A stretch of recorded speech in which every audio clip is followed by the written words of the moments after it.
सेटी films present चुमाले बहुतोरा पटाइक के DJ Shiv Narayan recording by सेटी फिल्म्स सीतामढ़ी। चुमाले बहुतोरा पटाइक के चढ़ली जवनिया तोर 16 बरिस के करे बेटा राई अब मसीनिया में पीस के चढ़ली जवनिया तोर 16 बरिस के करे बेटा राई अब मसीनिया में पीस के जान मारे छे तू कैला झटक के गे छौरी चुमाले बहु तोरा पटक के गे छौरी चुमाले बहु तोरा पटक के चढ़ली जवनिया तोर 16 बरिस के करे बेटा राई अब मसीनिया में पीस के जान मारे छे तू कैला झटक के गे छौरी चुमाले बहु तोरा पटक के गे छौरी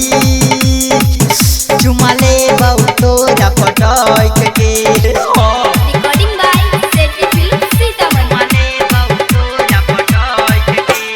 डीजे शिव नारायण शिव नारायण शिव नारायण चुमाले बहु तोरा पटक के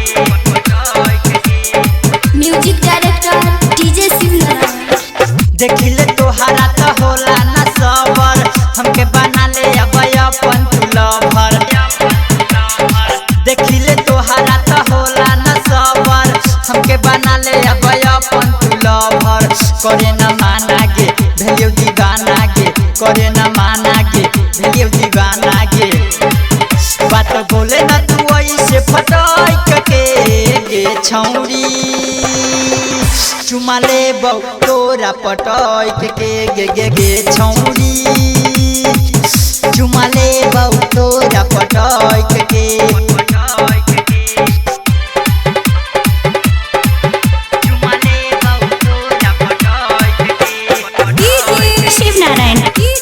शिव नारायण शिव नारायण चुमाले बहु तोरा पटक के music director DJ Shiv Narayan. Sethi Narayani अब छोड़तौ ना रानी पांडे पागल अब चुस्तौ जवानी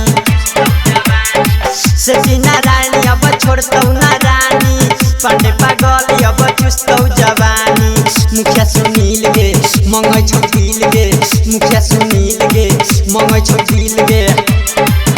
चल चले न तुए ना मटक के गे छौरी